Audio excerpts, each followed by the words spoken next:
Bismillahirrahmanirrahim. Assalamualaikum warahmatullahi wabarakatuh. Alhamdulillahi rabbil alamin. Wassalatu wassalamu ala asrafil anbiya'i wal mursalin Sayyidina wa maulana Muhammadin wa ala alihi wa ashabihi wa barik wa sallim ajma'in. Amma ba'd. Alhamdulillah, kita kembali bertemu lagi di pertemuan yang ke-6. Di pelajaran yang di pertemuan yang ke-6, ada yang tahu pembahasan kemarin kita membahas apa? Ya, betul sekali. Pada pembahasan kemarin kita membahas tentang sejarah peradaban Islam di masa Bani Umayyah. Ada yang tahu apa yang kita bahas di pertemuan yang sekarang ini? Sudah Bapak jelaskan minggu kemarin. Ya, pada pertemuan ini kita membahas tentang sejarah masuknya Islam ke Indonesia. Jadi pada pertemuan yang ke-6 ini kita akan membahas sejarah masuknya Islam ke Indonesia. Sebelum kita mulai pelajaran, agar kita semua menyiapkan buku alat tulisnya masing-masing. Walaupun hanya belajar online saja, akan tetapi tidak mengurangi kedisiplinan kita dan kerajinan kita dalam belajar. Silahkan siapkan dulu. Oke, kalau sudah menyiapkan, sebelum pelajaran marilah kita berdoa masing-masing agar pelajaran pada hari ini dapat keberkahan dan dapat kita menyerap ilmunya. Berdoa dimulai.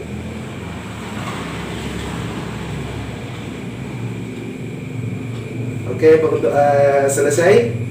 Sebelumnya, apakah ada yang tidak berhadir pada pertemuan ini? Oke, berhadir semua. Jadi alhamdulillah pada pertemuan ke-6 yang membahas tentang masuknya Islam ke Indonesia, berhadir semua. Alhamdulillah. Selanjutnya, walaupun kita hanya belajar di rumah saja, artinya tidak bertatap muka langsung atau tidak turun ke sekolah langsung, agar kiranya tidak mengurangi semangat kita dalam menuntut ilmu dan tidak mengurangi kedisiplinan kita dalam menuntut ilmu. Walaupun hanya belajar tatap muka, kalian tetap harus berpakaian seperti yang di sekolah. Kalian harus menyiapkan buku, kalian harus menyiapkan pulpen, dan kalian harus mengerjakan tugas-tugas yang Bapak berikan sesuai deadline dan ketentuan yang berlaku. Jadi jangan sampai kita belajar di rumah itu terlena-lena ataupun hanya kolek-kolekan saja. Tetap selalu semangat untuk belajar di rumah. Dan apabila untuk keluar rumah, kalian tetap harus memakai masker dan jaga jarak untuk dihindarkan kita dari segala macam penyakit yang ada di luar. Selanjutnya, kita pada materi ini atau pada pertemuan ini kita membahas tentang sejarah masuknya Islam ke Indonesia, yang mana pada pertemuan ini kita akan bahas bagaimana teori-teori tentang masuknya Islam ke Indonesia dan bagaimana cara penyebarannya lewat metode-metode apa saja dan bagaimana Islam tersebar hingga ke seluruh penjuru Indonesia. Kita akan bahasnya di pertemuan ini. Sebelum kita masuk dalam materi, seperti biasanya Bapak akan menampilkan video sekilas tentang masuknya Islam ke Indonesia. Inilah videonya, simak dan simpulkan. Menganut kepercayaan animisme dan dinamisme. Animisme adalah kepercayaan yang menganggap bahwa setiap benda mempunyai roh yang dapat mendatangkan keselamatan terhadap kehidupan manusia. Seperti dalam upacara syukuran panen yang memanggil roh dewa pertanian. Sedangkan kepercayaan dinamisme adalah kepercayaan bahwa segala sesuatu mempunyai kekuatan yang dapat mempengaruhi keberhasilan atau kegagalan manusia dalam bertahan hidup. Contohnya seperti pemujaan terhadap batu besar, jimat, atau masyarakat Jepang yang memuja matahari. Mereka percaya bahwa matahari layak disembah karena kekuatan sinarnya dapat memancar ke seluruh dunia. Nah, bedanya animisme dengan dinamisme adalah kalau animisme yang dipuja adalah roh atau arwah leluhur, sedangkan dinamisme yang dipuja adalah benda. Nah, setelah peradaban masyarakat Indonesia mengalami kemajuan, masuklah kepercayaan baru. Bukan hanya sebagai kepercayaan, tetapi juga sebagai agama, yaitu agama Hindu dan Buddha. Agama Hindu merupakan agama yang lahir di India sekitar tahun 1500 sebelum Masehi. Dan agama Buddha juga lahir di India setelah agama Hindu, yaitu sekitar tahun 500 sebelum Masehi. Proses masuknya agama Islam ke Indonesia akan Ustazah bahas dalam 3 poin. Yang pertama, faktor penyebab agama Islam mudah diterima dan berkembang di Indonesia. Yang pertama, syarat masuk agama Islam sangat mudah, yaitu hanya butuh mengucap kalimat syahadat. Benar nggak sih? Yang kedua, agama Islam tidak mengenal sistem kasta. Nah, menurut agama Islam, setiap anggota masyarakat mempunyai kedudukan yang sama sebagai hamba Allah Subhanahu Ta'ala. Yang membedakan adalah takwanya. Dan yang ketiga, penyebaran agama Islam dilakukan dengan cara damai, yaitu dilakukan tanpa kekerasan atau peperangan. Nah, dengan memanfaatkan budaya daerah sebagai media pengajaran Islam. Yang keempat, sifat bangsa Indonesia yang ramah, mudah bergaul, sehingga mudah terjalin interaksi dengan pedagang Islam yang membawa visi penyebaran agama Islam. Yang kelima, upacara keagamaan dalam Islam lebih sederhana, yaitu mudah dilakukan. Selain itu, terdapat banyak teori yang menyatakan mengenai masuknya Islam ke Nusantara. Berikut teori-teori masuknya Islam ke Indonesia. Yang pertama, teori Gujarat. Menurut teori Gujarat, Islam masuk Indonesia pada abad ke-13. Yang kedua, teori Mekah. Menurut teori Mekah, Islam masuk Indonesia pada abad ke-7 dan pembawanya berasal dari Arab, Mesir. Yang ketiga, teori Persia. Menurut teori Persia, Islam masuk ke Indonesia pada abad ke-13. Yang keempat, teori Tiongkok. Menurut teori Tiongkok, Islam masuk ke Indonesia pada abad ke-7. Namun dari keempat teori tersebut, teori yang terkuat adalah teori Mekah. Hal ini dikukuhkan dalam seminar sejarah Islam di Banda Aceh tahun 1978, yaitu bahwa agama Islam telah masuk ke Nusantara pada abad ke-1 Hijriah atau 7 Masehi, langsung dari tanah Arab. Jadi daerah yang pertama kali menerima Islam di Nusantara adalah Aceh, kemudian menyebar ke berbagai pelosok Indonesia. Nah, dari situlah Aceh disebut Serambi Mekah, karena Aceh adalah daerah pertama yang menerima ajaran Islam langsung dari Mekah. Selain teori-teori, ada beberapa bukti penyebaran agama Islam ke Nusantara. Berikut bukti-bukti masuknya Islam ke Indonesia. 1. Catatan sejarah Cina. 2. Berita Chow Kufei. 3. Berita Jepang. 4. Catatan Marco Polo. 5. Berita Ibnu Battuta. 6. Makam Fatimah binti Maimun. 7. Makam Maulana Malik Ibrahim. Dan yang ke-8, Surat Raja Sriwijaya. Nah, sekian dulu pemaparan materi. Oke, kita sudah menyimak tentang video singkat tentang masuknya Islam ke Indonesia. Jadi kalian melihat video itu rangkum bagaimana tentang penilaian kalian, bagaimana tentang pengamatan kalian tentang nilai-nilai dan pelajaran-pelajaran yang dapat diambil dan ringkasan yang dapat diambil dari video tersebut. Tugasnya nanti itu diringkas, kemudian dikumpul secara diketik dikumpul di minggu depan. Itu tugasnya nanti. Selanjutnya kita masuk ke pelajaran yang pertama. Di pelajaran pertama ini Bapak akan menjelaskan sedikit daripada teori masuknya Islam ke Indonesia. Dalam teori masuknya Islam ke Indonesia ini ada berbagai macam teori. Ada sejumlah teori yang membicarakan mengenai masuknya Islam ke Indonesia. Teori pertama adalah teori Gujarat.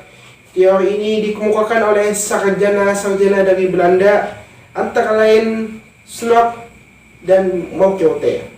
Teori ini mengatakan bahwasannya Islam yang berkembang di Nusantara bukan berasal dari Persia atau negeri Arab, melainkan dari orang-orang Arab yang bermigrasi dan menetap di wilayah India dan kemudian membawa masuk ke Nusantara. Teori Gujarat ini mendasarkan pendapatnya melalui teori mazhab dan teori lisan. Menurut teori ini ditemukan adanya persamaan mazhab yang dianut umat Islam di Indonesia dengan umat Islam di Gujarat. Mazhab yang dianut oleh kedua komunitas ini adalah mazhab Syafi'i. Pada saat yang teori yang sama ini juga dikuatkan oleh beberapa teori lisan, yakni ditemukannya model dua bentuk lisan yang sama-sama mirip di India dan di Nusantara. Karena bukti-bukti mereka inilah, sarjana-sarjana Belanda menganggap bahwasanya Islam berasal atau awalnya masuk dari Gujarat. Selanjutnya kita membahas tentang teori Bengal. Teori ini mengemukakan bahwa Islam Nusantara berasal dari kawasan Benggala. Teori ini dikemukakan oleh S.K. Fatimi. Teori Bengal ini, Fatimi ini juga pada teori lisan. Menurut Fatimi, model dan bentuk nisan yang ada di Bengal seperti Malik Al-Saleh, Raja Pasai berbeda itu dengan nisan yang terdapat di Gujarat. Bentuk dan model nisan ini justru mirip dengan batu nisan yang ada di Benggala.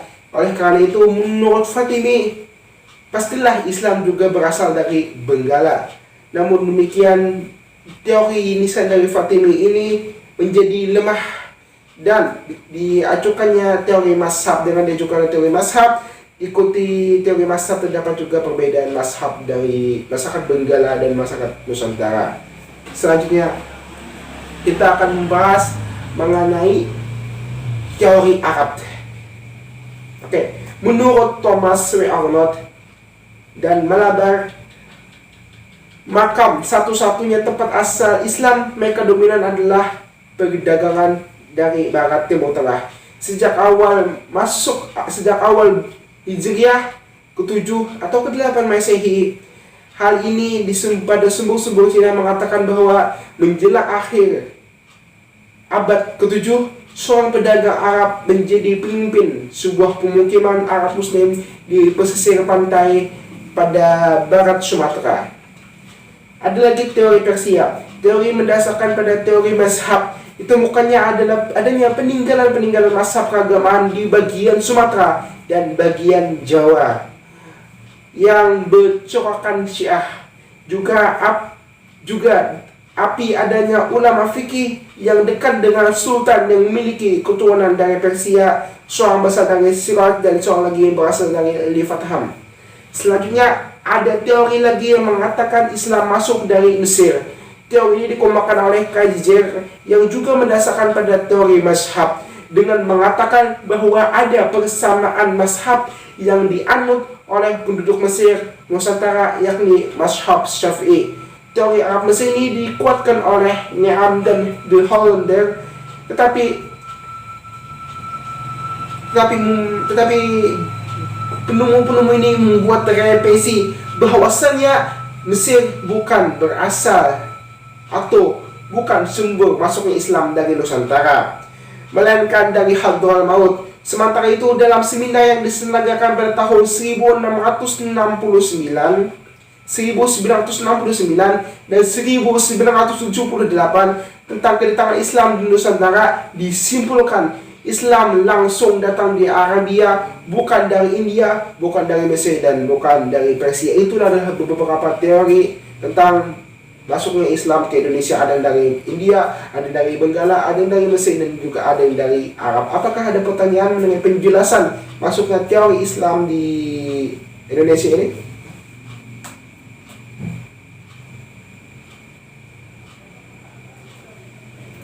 Apakah ada pertanyaan? Oke, tidak ada pertanyaan. Kita lanjut ke pembahasan selanjutnya mengenai saluran-saluran atau cara-cara masuknya Islam ke Indonesia. Pertama adalah saluran perdagangan. Di antara saluran Islamisasi di Indonesia pada tahap permulaan ialah melalui jalur perdagangan. Hal ini seusia dengan kesibukan lalu lintas perdagangan Arab pada abad ke-7 sampai abad ke-16 Masehi. Perdagangan antara negeri-negeri di Barat Tenggara dan Timur Benua Asia, dan di mana pedagang-pedagang Muslim seperti Arab, Persia, dan India turut serta mengambil bagiannya di Indonesia. Penggunaan saluran Islamisasi melalui perdagangan itu sangat menguntungkan. Hal ini menimbulkan jalinan di antara masyarakat Indonesia, khususnya di Aceh, dan juga pedagang yang berasal dari Arab. Dijelaskan di sini bahwasanya proses Islamisasi berlangsung dari jalur perdagangan. Itu dipercepat oleh situasi dan kondisi politik di daerah. Beberapa kerajaan di mana adipati pesisir berusaha melepaskan diri dari kekuasaan pusat kerajaan yang sedang mengalami kekacauan dan perpecahan. Secara umum, Islamisasi dilakukan oleh para pedagang-pedagang yang berasal dari Arab, Gujarat, dan Persia. Mungkin ini dapat digambarkan sebagai berikut. Mula-mula mereka berdatangan ke Indonesia. Kemudian pusat perdagangan di antaranya ada yang bertempat tinggal. Jadi pedagang-pedagang tersebut ada yang bertempat tinggal di berbagai wilayah yang ada di Nusantara, baik untuk sementara meskipun hanya untuk menetap.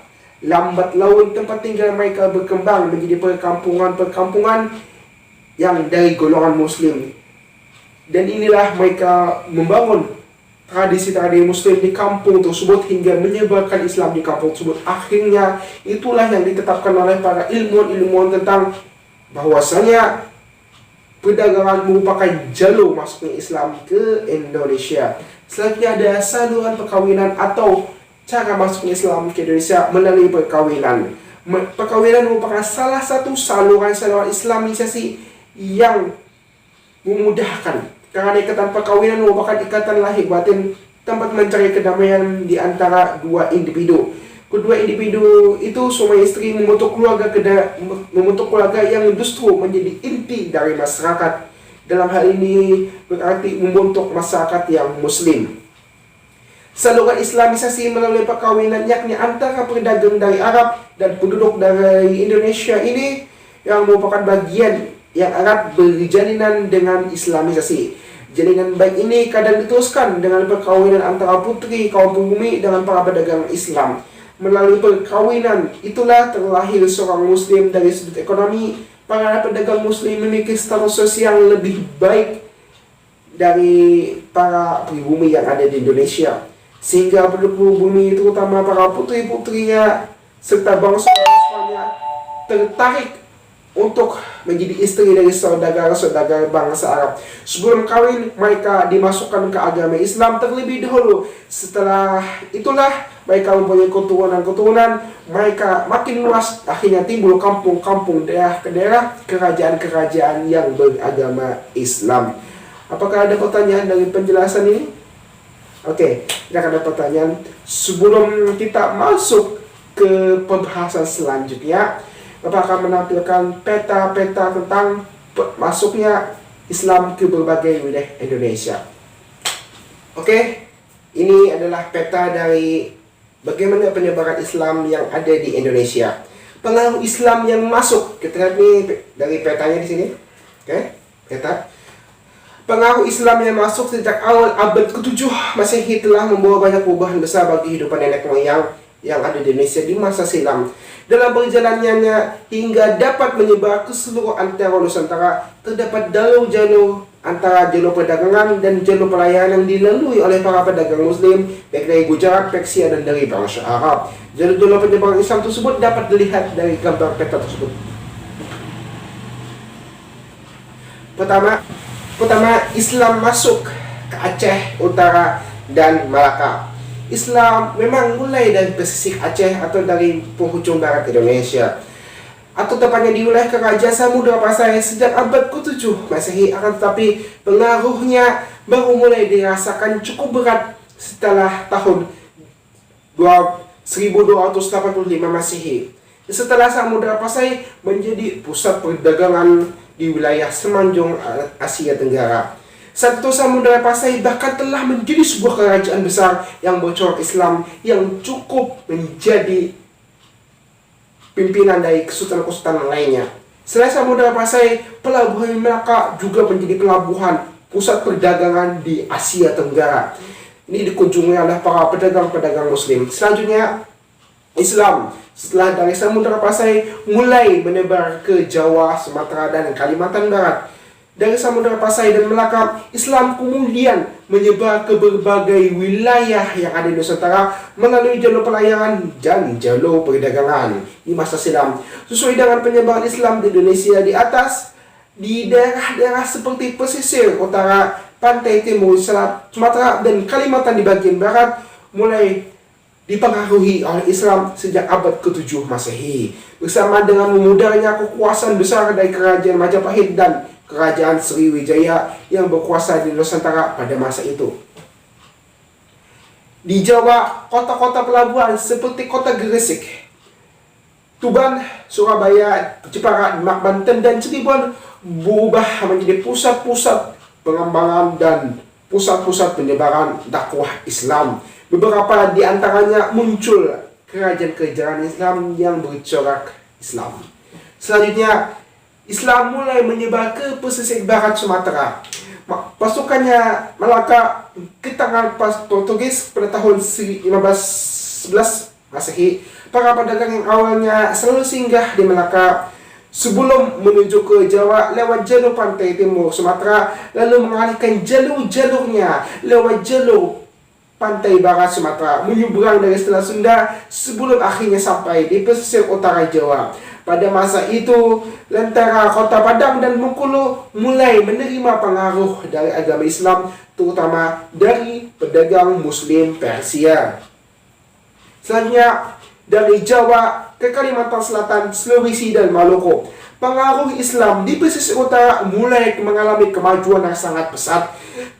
Dengan didirikannya sebuah kesultanan yang bernama Demak, hal ini juga didukung oleh runtuhnya kerajaan dari Majapahit dan berdirinya kerajaan Demak yang menjadi kerajaan atau kesultanan pertama Islam di tanah Jawa. Demak menjadi pusat penyebaran agama Islam di masa itu. Banyak orang dari Maluku, Ternate, dan Tidore, Sulawesi, Makassar, dan Goa, dan Kalimantan Selatan dari suku Banjar yang tertarik dengan ajaran Islam. Mereka menimba ilmu di pesantren-pesantren di Kesultanan Demak. Pasca menyelesaikan pendidikannya tersebut, orang-orang tersebut lantas kembali ke daerah masing-masing dan mulai menyebarkan agama Islam di daerahnya masing-masing. Begitulah dari penyebaran Islam di Nusantara. Selanjutnya, Syiah Islam di abad ke-16. Di abad ke-16 di Maluku, Sulawesi, dan Kalimantan berdiri kerajaan-kerajaan dan kesultanan Islam yang bercorak, seperti Kesultanan Tidore, Kesultanan Goa Talu, Kesultanan Makassar, dan Kesultanan Banjar. Kesultanan ini bercorak Islam tersebut juga membantu penyebaran Islam di Nusantara. Kesultanan Ternate Tidore Islam ke wilayah sekitar Maluku, Papua, dan Sulawesi Utara. Kesultanan Makassar dan Goa Talu terapkan Islam ke wilayah Nusa Tenggara dan Kalimantan Timur. Sementara Kesultanan Banjar menyebar pengaruhnya Islam ke pedalaman Kalimantan. Sejak abad ke-16, pengaruh Islam sudah menyebar secara merata ke seluruh wilayah Indonesia. Sejak abad ke-16, Islam sudah mulai menyebar ke seluruh wilayah Indonesia. Pengaruh ini berhasil mengubah agama nenek moyang yang berasal dari Hindu-Buddha menjadi agama Islam. Adapun penyebaran Islam di Indonesia beserta jalur-jalurnya hingga kini bisa dibuktikan kebenarannya melalui beberapa peninggalan sejarah yang ada di kota masing-masing. Itulah yang pembahasan mengenai peta penyebaran agama Islam di Indonesia. Apakah ada pertanyaan mengenai masuknya atau peta dari penyebaran agama Islam di Indonesia ini? Oke, kita akan ada pertanyaan. Nanti Bapak yang akan menilai kalian. Selanjutnya kita akan membahas tentang jalur-jalur masuknya Islam ke Indonesia. Kita membahas menyambung materi yang tadi. Selanjutnya kita membahas tentang saluran atau penyebaran. Bagaimana cara penyebarannya Islam di Indonesia. Setelah kita melihat peta penyebaran Islam itu kemudian menjadi suntikan pemahaman bagi kalian untuk sudah membuka pikiran kalian bagaimana cara penyebaran Islam di Indonesia.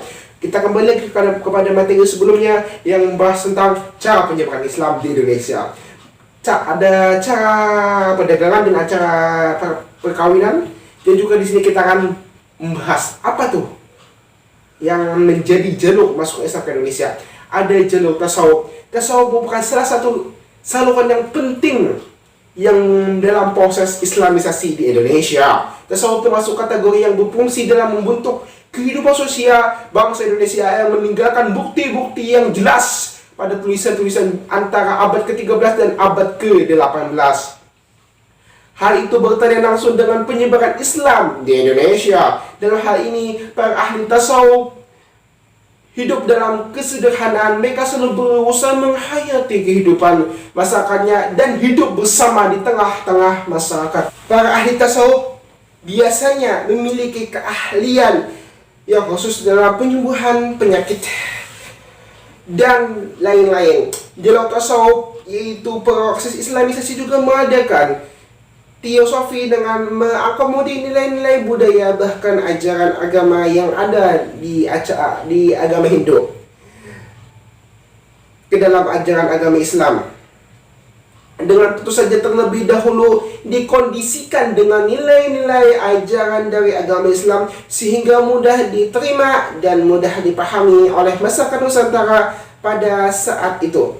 Di antara ahli tasawuf yang memberikan ajaran yang mengandung persamaan dengan alam pikiran masyarakat Indonesia adalah Hamzah Fansuri dari Aceh, Syekh Lemak Habang dari Jawa Barat.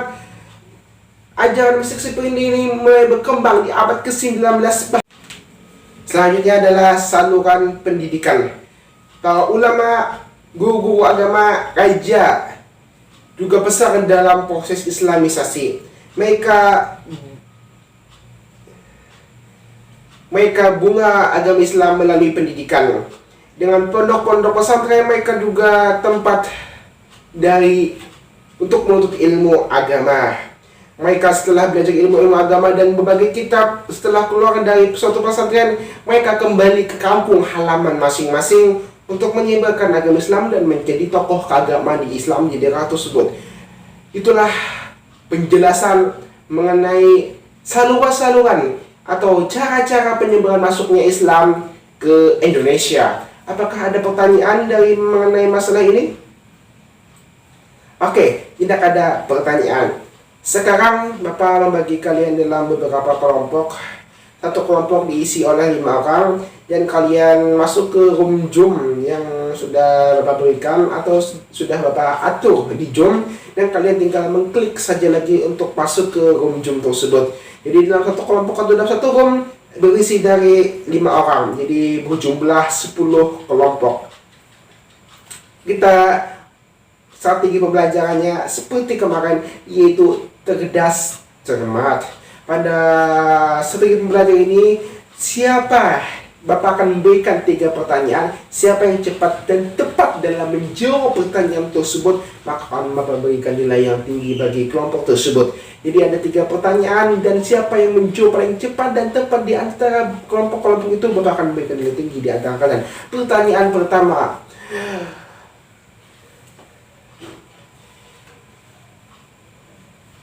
teori masuknya Islam ke Indonesia ada beberapa macam dari penjelasan tadi. Ya, kelompok 3.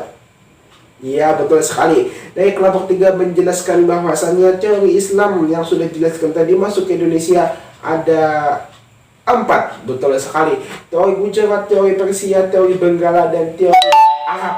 Nah, ya. Ada 4 teori masuknya Islam ke Indonesia menurut penjelasan Bapak tadi. Pertanyaan kedua, kelompok 3 mendapatkan nilai 100 kelompok. Pertanyaan kedua, sebutkan saluran masuknya Islam ke Indonesia yang paling banyak yang dapat dipahami dan paling banyak memasukkan orang Islam ke Indonesia. Memasukkan orang Indonesia ke Islam. Ya, kelompok 1, betul sekali. Saluran perdagangan merupakan saluran yang paling banyak memasukkan kaum pribumi Indonesia ke agama Islam. Betul sekali, kelompok 1. kelompok 1 mendapatkan nilai 100. Oke, kelompok 3 dan kelompok 1 mendapatkan nilai 100. Jadi kelompok lainnya bisa mendapatkan nilai yang lebih baik lagi. Pertanyaan yang ketiga, jelaskan tokoh tasawuf dalam penyebaran agama Islam yang ada di Jawa. Ya, kelompok 3 lagi. Kelompok 3, silakan kelompok 3. Ya betul, tokoh dari Jawa ialah tokoh Syekh Bang atau Syekh Tajudin. Nah, putus kelompok 3. Dan pada strategi pembelajaran tugas tambah ini, kelompok 3 berhasil memenangkan kuis ini. Tepuk tangan kelompok 3.